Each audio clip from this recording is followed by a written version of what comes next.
You're listening to a Weeby Geeks Network podcast. The Dining at Disney podcast. The Dining at Disney podcast. Your ultimate source about the wonderful world of dining at the Disneyland and Walt Disney World resorts. If you are what you eat, then I only want to eat the good stuff. Kristen Hoetzel Go and Jay Brattain are your guides on this culinary adventure. We'll prepare and serve with flair a culinary cabaret. Join them as they discuss the latest food news, expert tips, recommendations, and trip planning advice related to Disney food and dining. From quick service to fine dining, you will discover all the best restaurants and food as they hungrily explore the Disney parks. It brings folks together from all walks of life. The Dining at Disney podcast. And now, your host, Kristen Hoetzel Go and Jay Brattain. It's the Dining at Disney podcast, your ultimate source for delicious discussion about dining at Disneyland and Disney World. I'm your host, Kristen Hoetzel, and with me is Jay Brattain. How are things going this week, Jay? Pretty good. How about yourself? It's doing pretty good. Cool. You know, it's just started. Well, today we have a lot of discussions. We're going to be talking about the changes to the 2016 Disney dining plans at Walt Disney World, as well as we've got some discussion about new restaurants that have opened and are being refurbished, how you can win a Disney World vacation from Joffrey's, the Sleeping Beauty cake from Grand Californian, Word Wieners, special snacks, and s'mores, as well as our top 5 summer treats. So before we get into that, though, we want to thank you for downloading the show on iTunes, as well as streaming it on Stitcher and watching the webcast on YouTube. Be sure to like and subscribe to our feeds. Don't forget to share this with your friends. Way you can help us keep the show going is to support us by shopping our affiliate links. We've got the Disney Store, Garden Grocers, and Jelly Belly. You can also pick one of the ebooks up. We have the Epcot Dining Guide, as well as the Epcot International Food and Wine Festival Guide. Right now, the 2014 is out there, but later this summer, we will be releasing the one for 2015. Now, on to our appetizers. So what's going on in the Disneyland news, Jay? Well, we have a few things going on here. First off, over at the Grand Californian Hotel and Spa, they constructed a huge cake. I mean, this thing is gigantic. It's over 3 feet tall. And it features, the castle, Sleeping Beauty castle, with all the bling on it. And it's just magnificent looking. If you go to the diningatdisney.com website and click on the link for the story, you can see pictures of it. And they put a lot of detail in that sucker. I mean, I'm talking like, all the diamonds and all the bling and all that stuff. I mean, I was astounded. The level of detail is just magnificent. It was the same crew that put together the Haunted Mansion gingerbread house. Well, I wouldn't say it's a gingerbread house. The one that they did at the Haunted Mansion Holiday, I guess it was kind of like a coffin or something like that. So anyways, the same crew put together this Sleeping Beauty castle, which is amazing. I guess what they used was 54 pounds of rice cereal, 18 pounds of marshmallow, 40 pounds of gum paste. I know. 30 pounds of white chocolate and 15 pounds of fondant, which is like, whoa, are you kidding me? But the level of detail is just outstanding. I've said that 3 times, the level of detail, because it just, when you actually look at it, it's amazing how accurate they were able to represent the castle. So that's kind of cool. The only thing they're missing is lights. But I guess maybe that's asking too much. You have to wonder how long it took them to make that cake.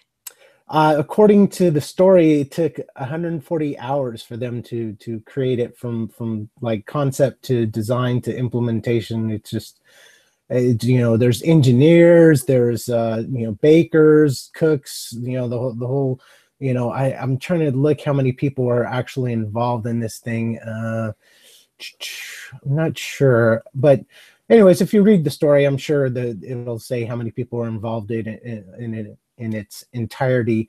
But yeah, it did have like artists and chefs and engineers. So I mean, there's quite a lot of work went into that sucker. It sounds like one of those cakes that you see on those food competition shows on the Food Network. Where it takes them like hours. They have this full team and, they're making these crazy things. You're like, oh, and then of course they have to move it. So the whole time at the end of the show, when everybody's like putting it on the presentation table, you're like watching, going, don't fall, don't fall.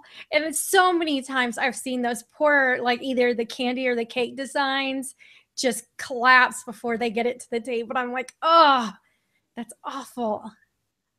Yeah, those shows used to be my favorite on the Food Network, and then all of a sudden Food Network started getting into these kind of reality competition things, and like, okay, whatever. I mean, for people who like that, that's fine. It's just me. I like to be educated and entertained. I don't want to see a bunch of people barking at each other and cutting each other off at the knees, so to speak, while they're trying to create dishes and stuff. So whatever.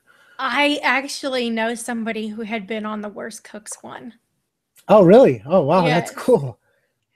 Oh gosh. But then when he started talking about some of the things he didn't know, you're like, that seems to me very common sense. But I guess that's how you get on the show. I always thought those people like kind of made up that stuff, in order to be on it and make it seem that these people are, worse than they are, but I guess not. Yeah, well, that's, you never know. I mean, there's a wide array of people out there, and some people have different skill levels when it comes to cooking. That show's funny though. Have you ever watched it? No, I don't know. It just didn't really appeal to me so much. I just, like you said, I just kind of felt like it was kind of all fixed, that it was essentially like people can't be that bad. I mean, it's really difficult to, burn toast, well, maybe not burn toast, but whatever. I mean, burn things that, you normally wouldn't burn in situations where you're cooking. So. Yeah, it's interesting. So anyhow, in other news, have you seen the movie Inside Out yet? I have not. Have you? I did. I saw it the other day, and it's wonderful. It's a great movie. Yeah, it's definitely Pixar has got their mojo back. The last few Pixar films, let's be honest, they weren't so great. I mean, it's just like, I don't know. Cars 2 didn't really kind of do it for me. Brave was, I mean, it was okay. It was good, but it just didn't have that same emotional impact that, some of the others had, I mean, yeah. Whatever. I mean, I can name, Toy Story, obviously, I mean, the whole gamut previous to the last few films, but Inside Out, they definitely got their groove back. And, it really kind of, it appeals to people of many ages, and even adults can kind of get into it. It's just like, oh yeah, it's a good all around family film for sure. Cool. But at Disney California Adventure, they decided to pay homage to the film by introducing a few new menu items at award wieners. The first one is called the Angry Dog. And this one is a hot link, and it's inside a jalapeno cheddar bun. And on top, they put pepper jack cheese, jalapenos, bell peppers, onions, and a sriracha ketchup, which, woohoo! I mean, that's just like, sounds absolutely amazing, and just it's something I definitely want to try, besides the bell peppers, of course. I can put the bell peppers on the side or whatever. Just ask for extra jalapenos. So can you switch those out? Right, exactly. I'm sure they'd be accommodating to that. So. Oh, I'm sure they would. Then the other, for the people who don't like spicy so much, there's the Joy Dog. And the Joy Dog, well, no, excuse me, it's called the Jubilant Joy Dog. I gotta make sure to get that adjective in there, the Jubilant. This is a sweet Italian sausage with cheddar cheese, lettuce, and bell peppers. And on top, they put chopped bacon, crispy onion pieces, and a tangy honey mustard with pickle rush as well. Sorry. And that looks like that's on like a French roll or something. I'm not sure. The other one has a jalapeno cheddar bun. This one, they didn't really describe the roll, but it kind of basically looks like a French roll to me, which is good. You know, that's looks outstanding. I think the first dog sounds good to me. Right. Yeah. Well, same here. I mean, you know, I'm spicy all the way. So also, for drinks, they have a couple of offerings. The first one is called the Joyful Splash. And this one's a Sprite soda, and they add some extra citrus flavor, so it kind of punches up that citrusy, you know, flavoring of the Sprite, the natural. Well, I guess it wouldn't be natural because Sprite is artificially flavored. But anyways, it punches up the citrus flavoring regardless. And then sort of to tone things down, to mellow it out, they add a bit of vanilla, which I thought was really, really interesting. And then they also are going to have a lemonade called the Spicy Fearless Lemonade. And this thing is like an amazing concoction of a variety of flavors. It's let's see, it starts with ginger ale as the base, and then it has Minute Maid light lemonade, pear, pineapple, and then it has a kick of chipotle in it as well. So I was pretty intrigued about this offering. It looks really really good. Yeah, that sounds good to me. When I make margaritas at home, I slice up a jalapeno and put them in the drinks as well, and it gives them just a little bit of that heat from it. Oh yeah, because the oils kind of, you know, dissolve into the drink mixture. So as you're drinking it, you get that little extra spice. It's awesome. Yeah, I love that too. And then if you're looking for a little souvenir, they do have the sipper cup. It's nothing. The sipper cup was a little bit disappointing. It's kind of one of the same, you know, you can go to your convenience store like a 7-Eleven or whatever and get something similar. So that, you know, I was hoping that they would have some kind of like a character design. They've been doing so awesome. I mean, look at all the stuff behind me. You know what I mean? Oh, yeah. It's like all the you know, souvenir popcorn buckets and mugs and stuff like that. And then they come out with this inside out thing, the inside out sipper, and I'm like, huh, really? But they should have been character mugs, right? For each of the character that they are, you know, that drink is named after. True. That cool. I agree. Well, yeah, I'm not sure if they anticipated this movie would do as well as it did. So maybe that's the reason why they kind of hedged their bet, so to speak, by offering this generic design. That's just me speculating, but regardless, yeah, I mean, essentially, it's, you know, the movie artwork inside a clear plastic sipper cup. So, you know, I mean, if you really have to have something, then hey, you know, there you go. And the last bit of news, and this just came out today, by the way. It was announced on the Disney Parks blog. I wrote up a little story, so if you want to check it out, it's diningatdisney.com. They are going to have s'mores, and it's not just one offering of a s'more treat. It's actually 4 different things that they're going to have during the month of July. The first one is the gourmet apple, of course. I mean, you know, they seem to turn apples into all kinds of crazy things, you know, and this is no different. And this thing is going to be coated in caramel and chocolate, and then coated, or, you know, on top will be graham cracker chunks. And what I'm kind of excited about is the toasted marshmallows. So they have little mini marshmallows all over this thing, and they have them toasted, which I love that flavor. I love that the toasted marshmallow flavor is just so awesome. And then of course, you know, they do a little chocolate drizzle on top because, you know, there's not enough sugar already, right? And, yeah, you definitely need that extra sugar. Sure. And then the next item that they have is what they're calling the marshmallow wand, which is similar to a ticker tail.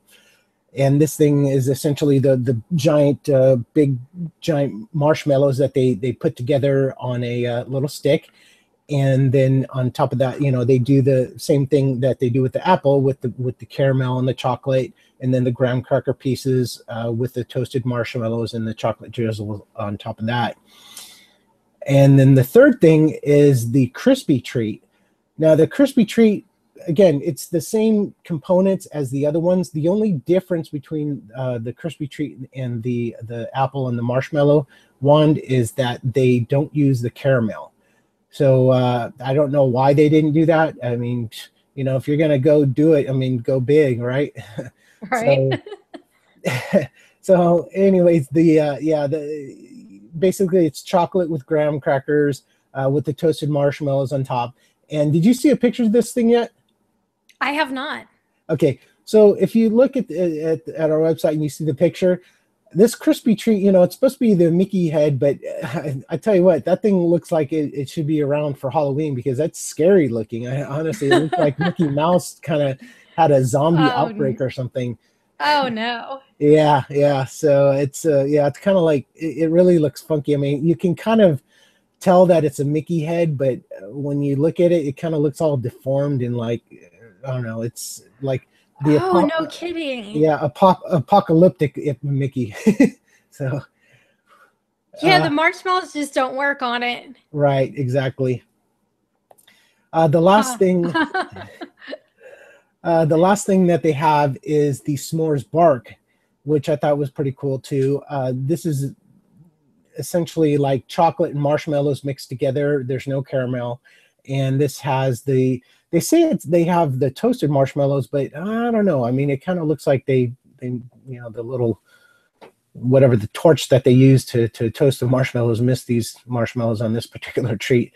Regardless, it's the same essential components, but I thought it was a really cool thing that they brought these to Disneyland. It I remember as a kid going to the camping retreats and things like that, and of course the quintessential summertime treat for a campfire is the s'more. You toast the marshmallow, you get the little chunk of chocolate and get the graham crackers, smush that thing through, and it's wonderful. I mean, it's great memories.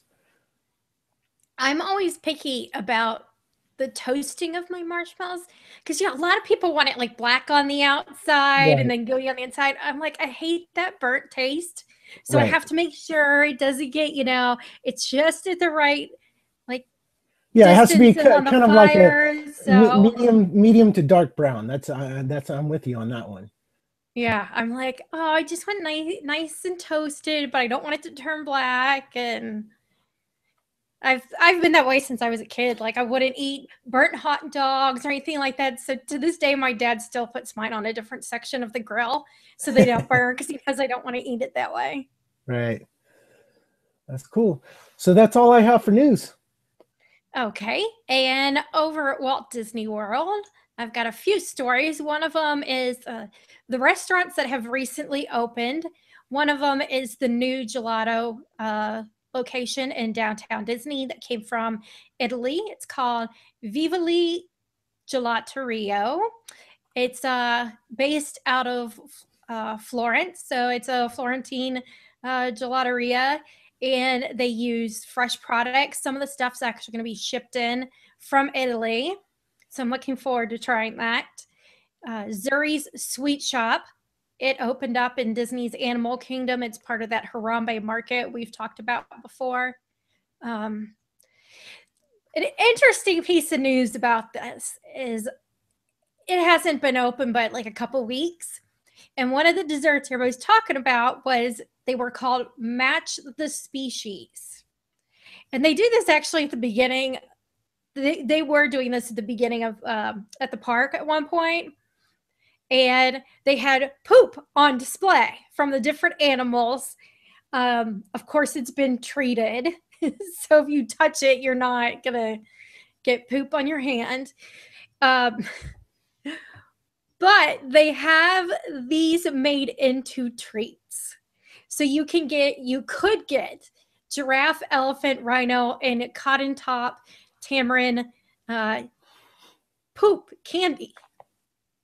Well, gosh, however, apparently, no, hold on. Let me interrupt you real quick because that's just out of this world. I got to go there to Disney World just to get those poop treats. Okay, well, this is the thing. According to them, they have sold out and they will not be bringing them back. Ah. And what it seems to be that the majority of people have thought is what really has happened. People have complained because it looks like poop, and so that they pulled them from the shelves. That's what people are speculating really happened. There's no way of knowing, but I mean, I could absolutely see that. People go, "This is gross." Like, I don't want to look at poop in a case, even though it's, chocolate, caramel, oats, pretzels, peanut butter, all like mixed together. But that's the thing. I mean, that's fun for the kids, right? I would totally get that. Are you kidding me? I would totally be on top of that. I want them to bring it to Disneyland. How about that?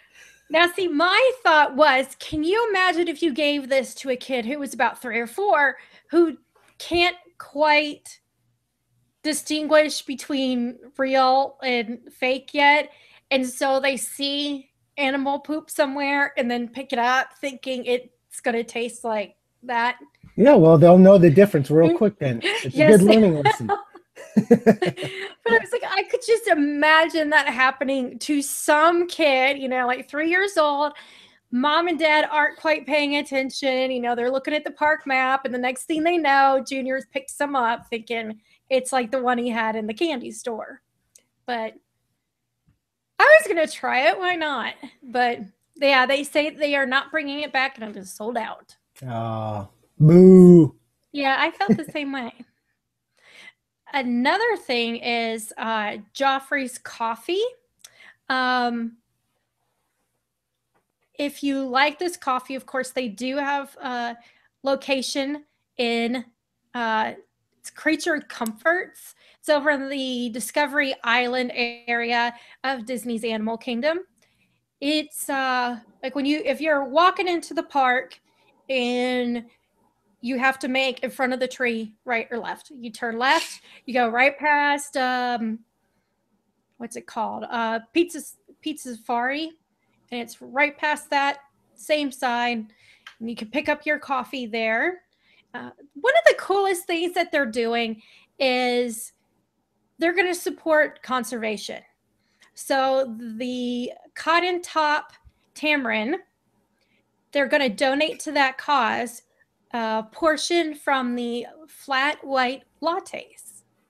So they chose that one because they, the tamarinds have the little fuzzy white top. And so they thought, since that latte had a white top, that would be a perfect thing to use for their conservation efforts. So I thought that was pretty cool. It's always a good thing. Support. And it's Starbucks that's doing that. Starbucks? Okay. Starbucks. Cool. Yeah, I was thinking Joffrey's coffee because they got a story later about them. There you go. Yeah, Starbucks is very much into the environmentalism and things like that. They are very particular about sourcing their coffee and stuff. I mean, if I was into coffee, I'd probably prefer them because of that.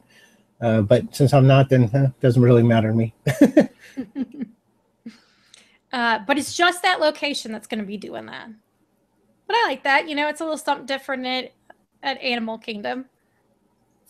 And then last but not least of our schedule of openings and refurbishments is going to be the list of refurbishments that will start next year. Planet Hollywood, as we've talked about in the past, it's getting a whole new look. And in order to do that extensive refurbishment, they're going to be closed January 1st through June 1st of next year. And also Fulton's Crab House is going to close. It's going to be closed January 1st through April 1st. So those are some exciting changes that'll be coming. The Planet Hollywood, what they're doing, the artwork for that looks amazing. Then on to Joffrey's. This is why I got confused earlier. I already had this contest in my head. Joffrey's is the official coffee of Disney. And right now what they're going to be doing is they're giving you a chance to win a 5-day fortnight package for 4 to Disney World. It's going to include airfare, hotel, theme park tickets, and a $50 Joffrey's beverage card that you can use at their various locations throughout Disney World. All you have to do is, we actually have the link on Dining at Disney, but you go to joffreys.com. There's going to be, it's called Joffrey's Magic in Your Mug Sweepstakes. You just fill out the form. It's only a couple things you put on there, and like that, you are entered. And what they'll do is send you a coupon via email, so you can get 20%. I think it's 20% off, I think is what they sent me. For their Disney Parks and Resorts Specialty Coffee Collection, because they have tons of those. And you can enter now through July 15th. So you don't have a lot of time, but you've got some. You gonna enter, Jay? Oh, that's what I'm doing right now. I didn't know if you heard the typing in the background. I'm on top of this. I was like, well, I wasn't planning going to Disney World for a long time, but hey, if I win it, I'm on it. You know, I'll definitely make an exception and go there sooner rather than later. And see, you can go and say, I traveled all this way for the animal poop. Where is my giraffe poop? That's right. I'm going to be hammering the counter. Where's my animal poop? Where's my animal poop? Oh gosh, can you imagine if somebody did that? They'd think you were crazy. And my last bit of news has to do with the changes to the 2016 Disney dining plan. And last week, Walt Disney World just released those 2016 rooms and packages. And when they do that, that means the dining plan is released as well. And some of these changes I'm going to talk about are going to be because these restaurants are not owned by Disney. They are owned by a third party. And so those that are individually owned and operated from Disney, they often wait till the very last minute to renew, because their contracts with the dining plan are for 1 year at a time. So don't freak out when I go through this. Some of it's just going to be, it's just for now, and things will be added. So starting with the quick service Disney dining plan, some of the changes are the removal of the locations at Disney's Coronado Springs, over at Epcot, Katsura Grill, La Cantina de San Angel, La Halle's Boulangerie and Patisserie. All of those are not listed. Over at Disney's Animal Kingdom, Creatures Comforts has been added, and so is the Harambe Market. Yak and Yeti Local Foods is missing. That one is not owned by Disney. And then in downtown Disney, Bongo's Cuban Cafe, Cooks of Dublin, Earl of Sandwich, The Smokehouse, Starbucks, Wolfgang Puck's Express, West Side, and the Marketplace, as well as Express at Wolfgang Puck Cafe, are all missing from the list. Now, there's a very slight increase to the plan. For ages 10 and up, it's 85 cents. And for ages 3 to 9, it's $1.44. So the increase isn't bad on the plan. The basic Disney dining plan changes, of course, include all of the ones that I just listed for the quick service, as well as the Boardwalk Inn Villas. The Big River Grill and Brew Works has been removed. Coronado Springs restaurants have been removed. None of Coronado Springs restaurants are owned by Disney. They're all owned individually. Really? Yeah. Same is true of Epcot. There's a lot of restaurants in Epcot that they don't own. So that's news to me. Well, I know, I mean, you know, like some of the ones, the celebrity chefs or whatever, I would assume that Disney didn't own them. And obviously that new place, what's it called? The Boathouse, you know, I knew that wasn't owned by them either, but you know, that's downtown or Disney Springs or whatever you want to call it. But as far as like stuff that's on property, wait, Coronado Springs, I'm sorry, I'm not as familiar with Disney World. It's on property. Interesting. Oh, wow. Huh. Crazy. Now, when I get into Epcot now, this is quite a long list. Les Chefs de France, La Hacienda de San Angel, Monsieur Paul, Nine Dragons Restaurant, Restaurant Marrakesh, San Angel Inn Restaurante, Spice Row Table, Tepinado, Tokyo Dining, Tutto Italia Ristorante, and Via Napoli Ristorante e Pizzeria are missing from the list. I guess that's because all of those are individually owned. Actually, all of the restaurants in the Mexico Pavilion are owned by, I believe the company's called San Angel Inc., something like that. But I actually met the guy who owns it when La Hacienda opened. He happened to be sitting next to Aljon and I in the restaurant, and he started talking to us, and then come to find out, he's at the end of the meal found out he's the owner. So that was kind of cool. Yeah, it's kind of he's from Mexico City, so it's funny. He's like, so he was telling us how to properly eat the things on the plate. Again, no downtown Disney restaurants on the list. This plan also went up slightly for ages 10 and up. It went up $1.20, and for kids, it's $173. And the biggest change and the most disappointing change comes with the deluxe Disney dining plan, which is my favorite, and that's part of how I ended up getting to eat at so many restaurants. Because the way this one works is they give you 3 credits per night, and you can choose either table service or quick service. So you could eat 3 table service meals a day if that's how you wanted to do it. So that's a lot of restaurants, to dine at. That's a lot of food, yeah, for sure. And it had included an appetizer, entree, dessert, and non-alcoholic beverage, or you would get a full buffet.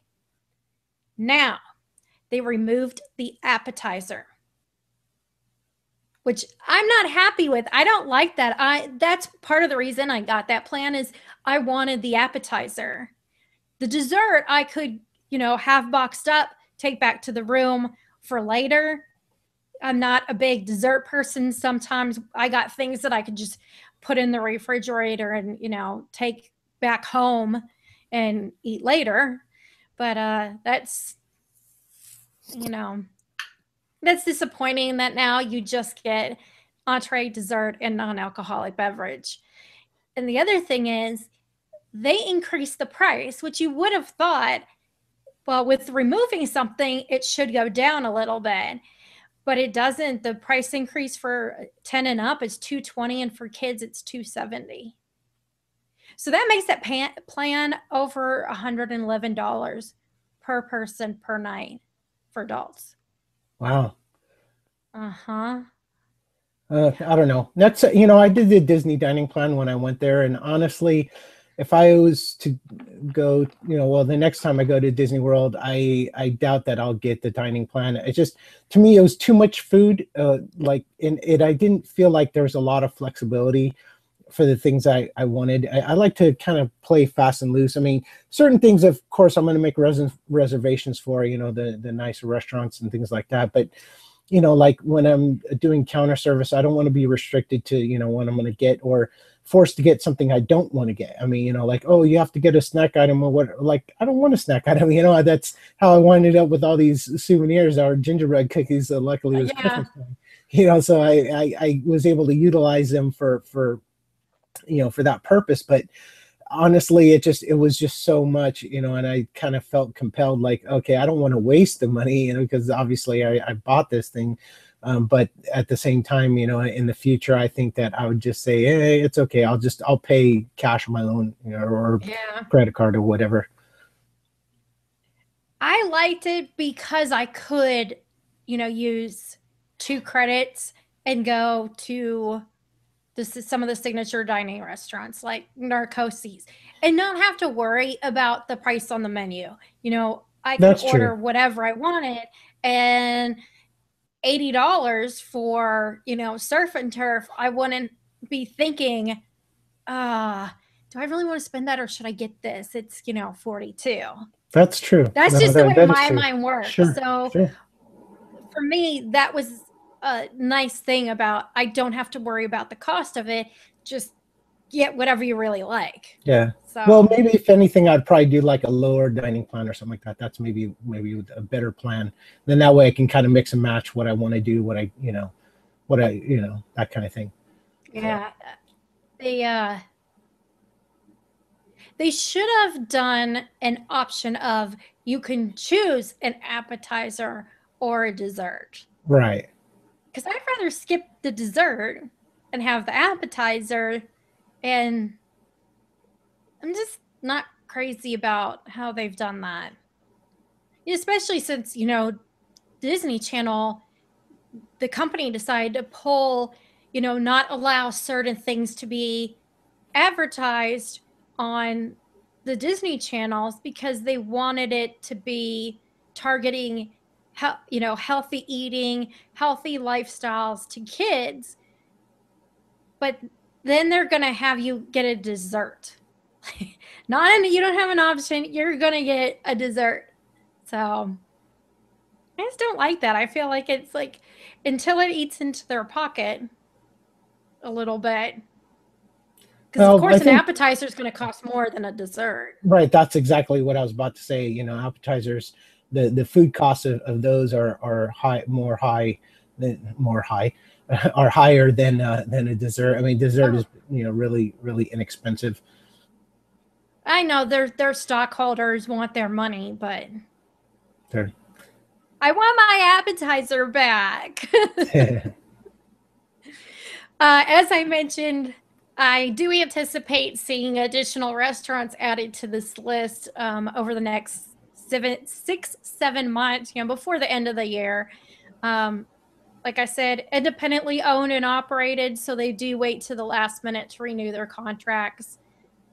The good thing is the price increase is very minimal on these. That's, a plus to it. It could have gone up more. But, oh well. Well, that's all the news I have. So are you ready to talk about our entree? Absolutely. And we are discussing for our main dish our top 5 summer treats. It's hot outside. You need something cold and refreshing. Okay, Jay, what you got? All right. Well, I think that we'll probably have maybe 1 or 2 things that are kind of cross-connecting since they're available at both parks, or both resorts, I should say. The first item, of course, I mean, this is like, I think the most obvious choice, which is the Dole Whip. I mean, how can you not have a Dole Whip for summer?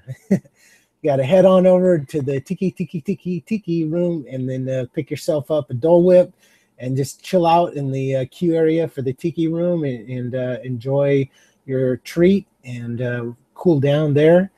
If you got to take it on the go. Actually, just kind of a little bit of a side note of this woman, she was doing a radio show for, I want to say it's NPR. It's something, I don't know if it was like NPR or PBS or something like that. Anyway, she was doing like some kind of radio show and she was going to talk about the Dole Whip, right?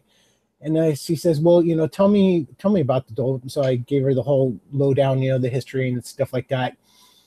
And one of the things I said, she says, well, like, what is it so special about having the Dole Whip there in the Tiki Room queue? And I said, well, have you been to the Tiki Room queue? I mean, it's like the perfect place for it. I mean, like how else can you enjoy? I said, if you take, it goes back to the whole thing when we talked about the churro and the turkey leg and stuff like that. There's certain foods that are just appropriate to a certain location, and the Dole Whip to me is definitely, that signifies Adventureland and more specifically, the Tiki Room.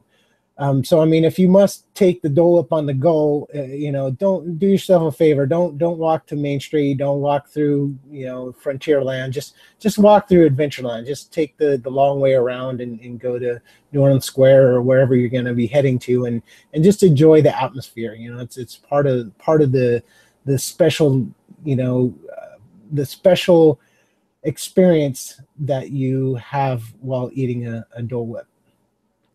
Speaking of food and locations, not the next episode, but the one after that, we actually had a listener request to discuss some of the things like foods and the theming and their placement.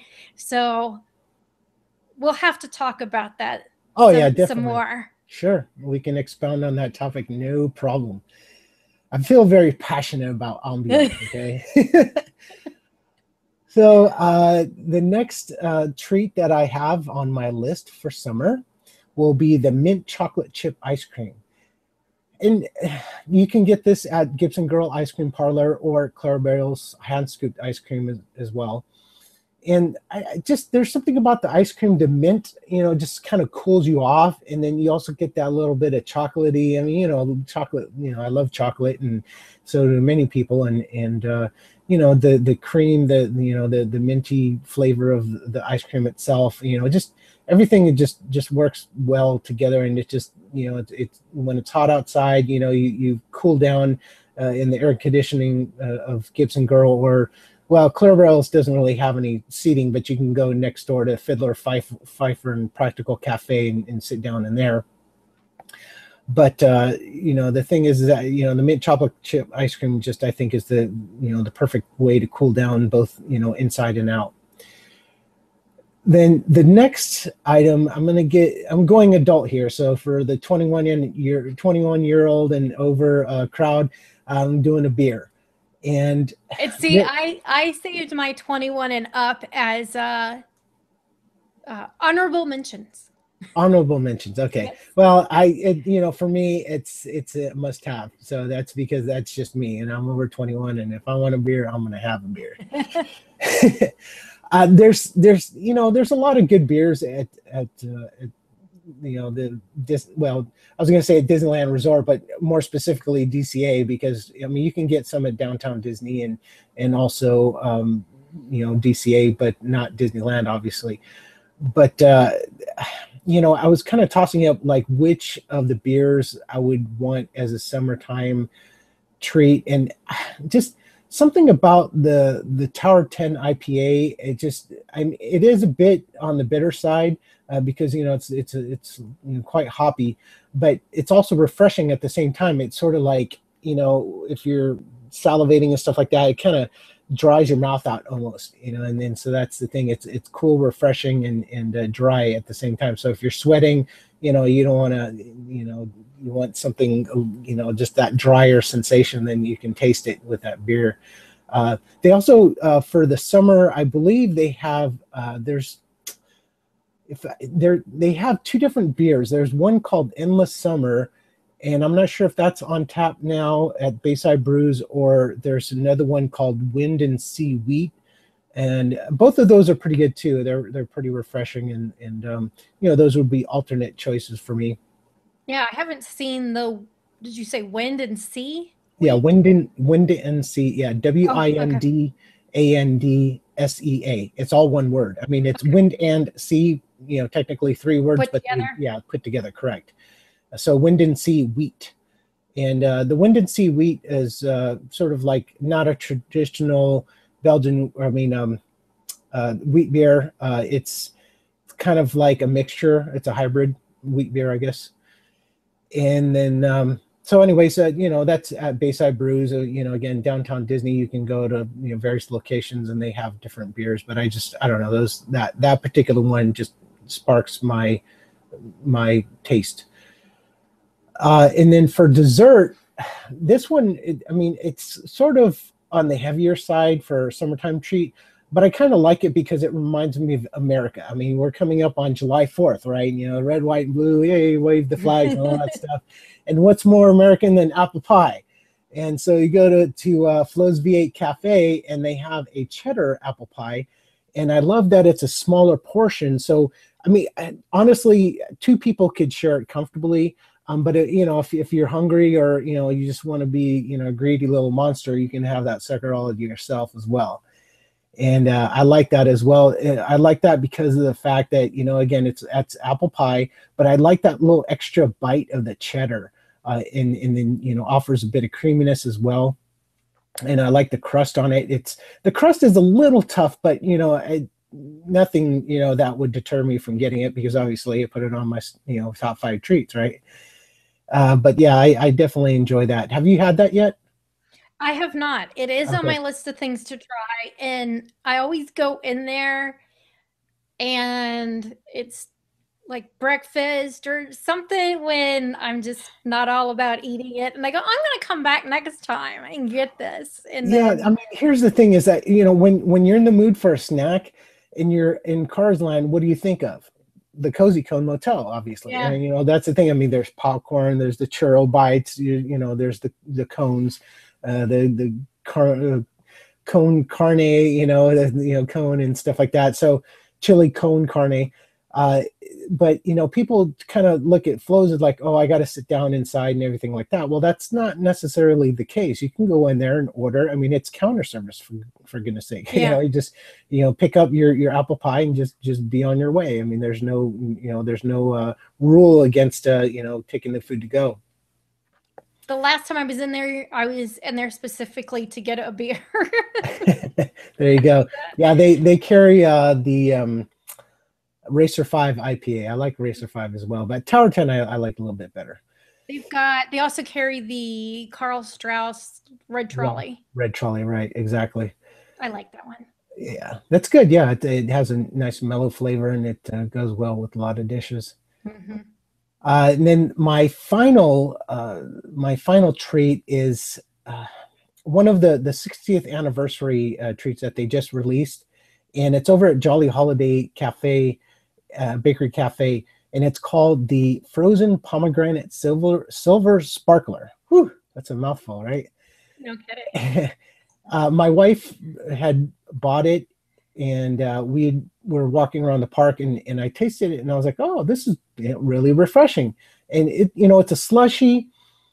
My only, I guess, criticism is the fact that by the end of the drink, the ice crystals are a little bit thick, so it's almost like you have like a miniature snow cone at the end, but it's not a fine crystal snow cone. It's kind of like a coarse texture, which basically turns into water. Like little miniature size ice cubes, I guess, if you will.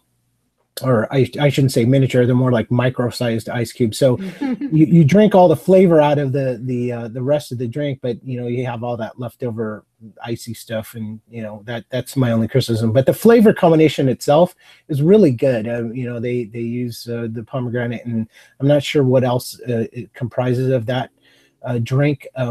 It tasted like there's the maybe like a foam, like a passion fruit foam on there. Again, I haven't seen anything where they parse out the ingredients or the list of what makes up this drink. But regardless, I mean, it is good, and it was refreshing, and it's one of those new summertime treats that I added to the list.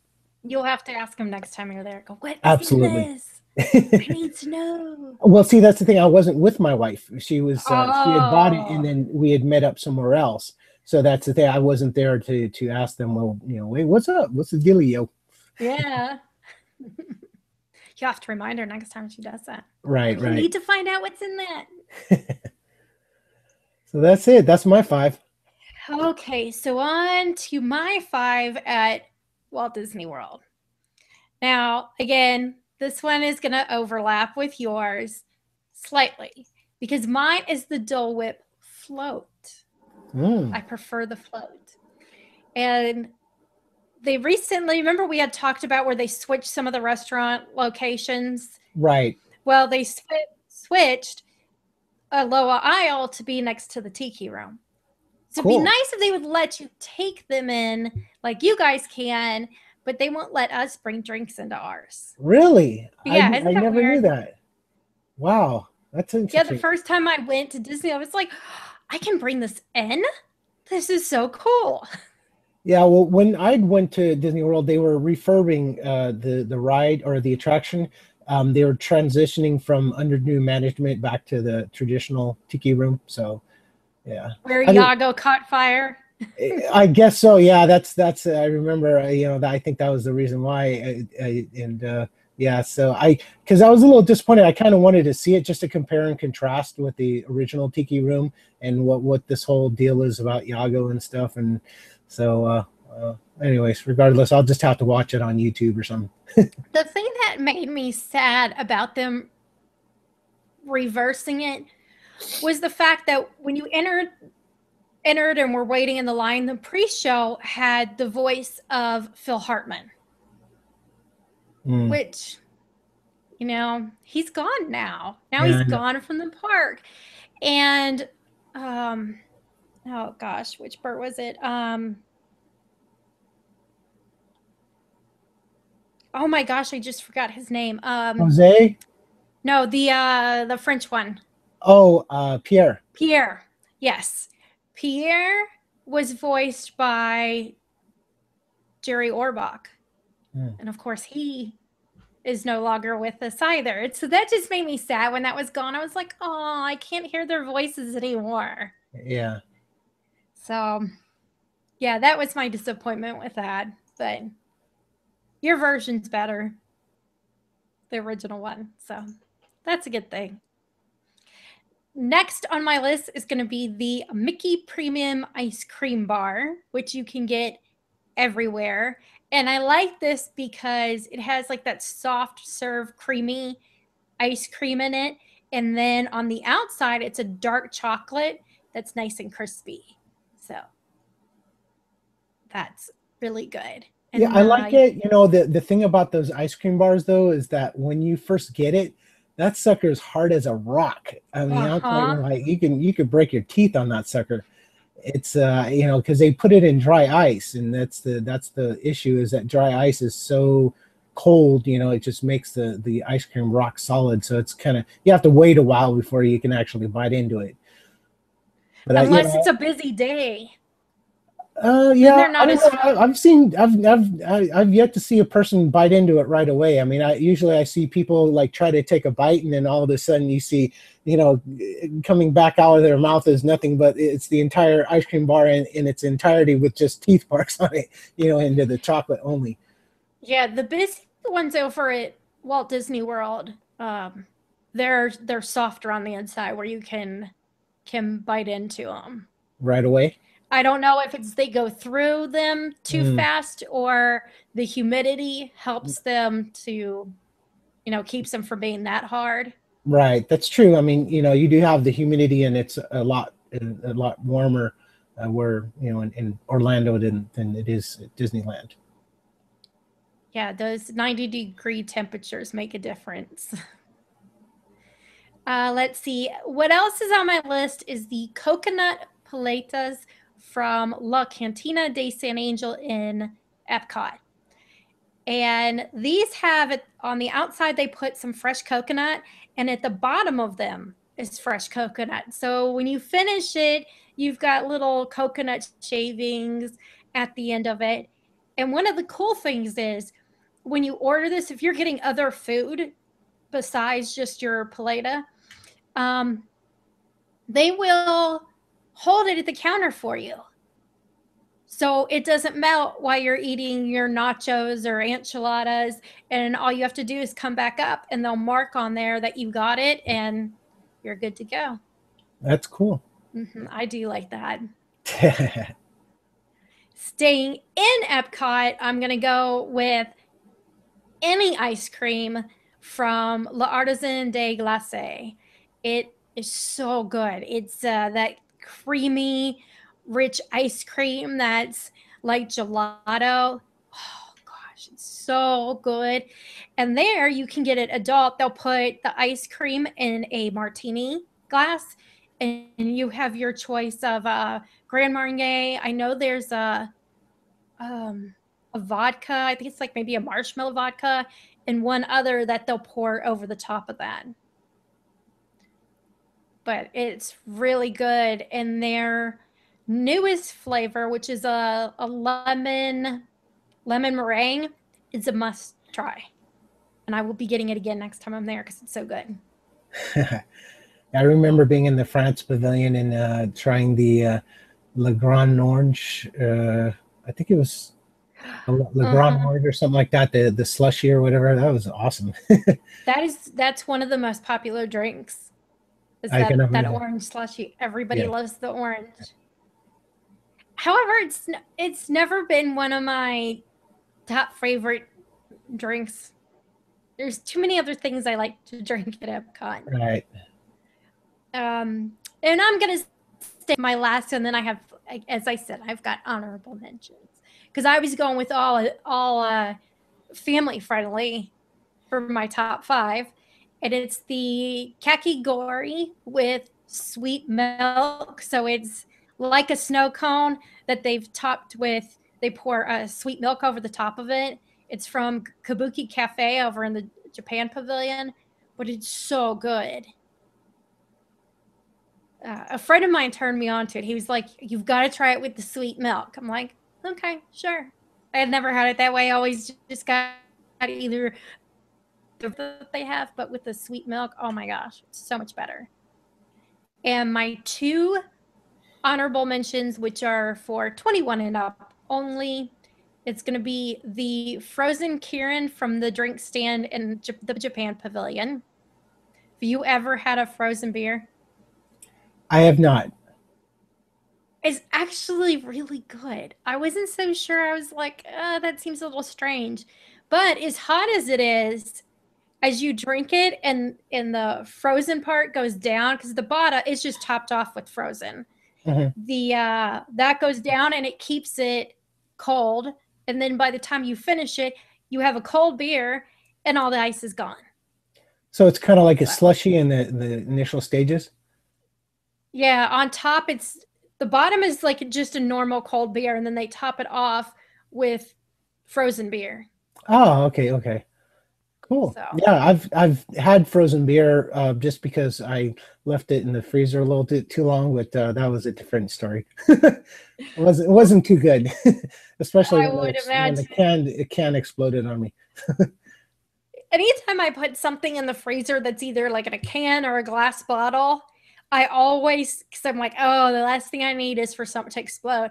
I set a timer to remember to go back and get it. I'm like, okay, I'm going to set it for 20 minutes and I can go check on it and see if it's cold enough.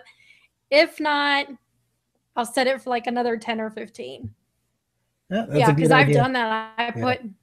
I have put a can in there and it gone boom. That's never good. And my last drink is a habanero lime margarita, and it's from Dockside Margaritas, which opened up back in March, end of March. So it's good. It's spicy, but it's a fresh made margarita. It's not frozen, not pre-mix or anything like that. So it's very yummy. Okay, so that is all for our entree today. And now on to our dessert, our dining tips. What dining tip do you have for Disneyland? My dining tip is something that'll save you money. It's, when you go around to the various locations to eat at the resort, the sit down restaurants, counter service, that type of thing, they always offer a discount and, for annual pass holders. So if you have an annual pass, they don't, and the cast member doesn't ask you if you have an annual pass, then, ask, do you take it? And I'd say, I can't even think of any of the counter service restaurants at either Disneyland or DCA that does not take the discount. The only thing you don't get a discount on is alcohol. But another place that you want to check for discounts as well is the quick service establishments. The majority of the quick service establishments do not take the discount, but there are exceptions to the rule. For example, the Corn Dog Cart on Main Street, USA, and then also Corn Dog Castle at Disney California Adventure. Both of them take the discount, even though that they're quick service establishments. And so, it can save you some money. I mean, 15% is 15, well, 10%, it depends on which level annual pass you have. So you can save anywhere from 10 to 15%. And, that adds up over the course of a day or a week or however long you're going to be staying at the resort. So definitely ask. It doesn't hurt to ask. Just ask if they take a discount. I've almost always had somebody ask if I have an annual pass there. It's very rare that I've ever had somebody not ask me, which I thought was really cool. And it made it a lot easier if you were to remember to get your discount. Yeah, I noticed they didn't really ask me that much. If I recall correctly, they didn't really ask me that at Disney World so much. We actually had to bring it up at one location where we were buying some merchandise, and we were like, "Oh, do you guys do a annual pass holder discount?" And they kind of seemed like, "Oh yeah, we do." I mean, they seemed a little surprised that we even asked. I guess the majority of the people there don't have annual passes, right? I don't know what the demographic is, but over at Disneyland, obviously, I mean, we got over 1 million, so they figured it's better safe than sorry, to ask. But there are some cast members that forget time to time. I forget often when I first go to Disney to remember to ask them if they offer an annual pass discount, because very few food places do, and most of the shops do. So I just don't think about it. And I've been known to buy something and then have to go back in and go, I forgot to ask for my discount. Well, the cool thing was that, we had asked about annual pass holder discounts, right? And we didn't have a Disney World annual pass. We had a Disneyland, but they still honored it. And I was like, cool, really? Awesome. Yeah, right on. Thank you. Yeah, I was at the... I don't think they're supposed to do that. Well, whatever. I mean, they're kind of like, whatever. We were in Liberty Square at the little ornament shop there. Yeah. So, yeah, there. It's a cool little shop. I used to always buy an ornament every trip, but now that I go so often, it gets expensive now that they're $15, $20 an ornament. Right. So, it's been a while since I've picked one up. There you go. So that's my tip. Okay, and my tip is, if you have an advanced dining reservation and you need to cancel it, do not forget to cancel it the day before by 10 p.m. Otherwise, Disney will consider that a no-show. And they'll charge you $10 per person, or at Victoria and Albert's, it's $25 per person. You're a family of 6. That's a lot of money to lose out on. So don't forget to cancel your advanced dining reservations if you can't make them. Do you have anything else? That's it. This is our 10th episode. Jeez. Happy 10th episode. Yay! Yay. Well, that's our meal for you today. Jay, tell everybody where they can find you. You can follow me on Twitter at Magical Food Tour. You can also check out the DisGeek podcast. We do a little show about Disneyland. So if you're interested in Disneyland, it's my buddies Daniel and Tommy and Chris. So we all discuss everything that's going on at the resort. And if you want to check me out on the website, magicalfoodtour.com, I'd appreciate that as well. And if you happen to book a little tour, little food tour at Disneyland, hey, what's up? Let's do this. And they get a discount, right? That's right, 20% discount. Use the Dining at Disney discount, and I'll hook you up with that 20% discount. Which is always nice. Oh, yeah. Well, you can find me at Dining at Disney at diningatdisney.com. You can follow us on Twitter, Facebook, Instagram, Pinterest, and now Periscope. It's Dining at Disney. Are you on Periscope? You know what? I would do Periscope, but the problem is that I have a very limited data plan, so it wouldn't do me any good. Oh, yeah. That adds up if you have data plans. Luckily, we've got, the family package where you don't have to worry about too much. I think we've got something like 40 included. So we got a special deal. Well, you paid for this amount, but you got more than twice. So yeah, I have 2 gigs, so that's it. Oh, wow. Yeah, so basically I can go check my email and Twitter and once in a while Facebook, but if I do anything much beyond that, then yeah, I want to get, well, I'm on T-Mobile, so they wouldn't really charge me overages, but at the same time they throttle the rest of my data. So I'm like, you know, trying to go to a website and it's like, okay, the bar is just slowly creeping up, and then finally the page loads, and it's a pain in the butt. I've gone over a few times, so yeah, it's not a fun thing. Yeah, that but would that's make okay. me crazy. I really don't use that much data, and you know, I don't know much about Periscope, and I don't go to Disneyland as frequent enough to justify, you know, getting extra data just for Periscope. So that's just my take. Now at Disney World, they have Wi-Fi you can connect to for free. Yeah, that's. So I'm looking forward to testing it out. I just signed up for it. I haven't done it yet. So make sure you find us on Periscope, because soon I'll be making some videos. They look like fun. So on YouTube, we are Lead Dining at Disney. We are brought to you by Weeby Geeks Network.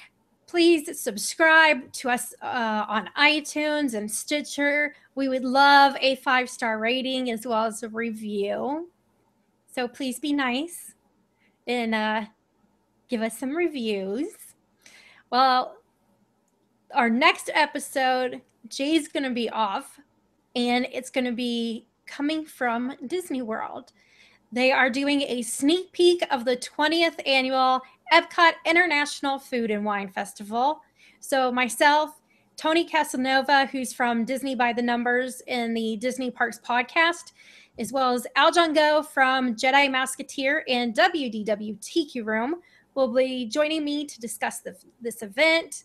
So you'll want to make sure, if you're heading to Walt Disney World, that you check that out. Thanks for listening, and bon appetit.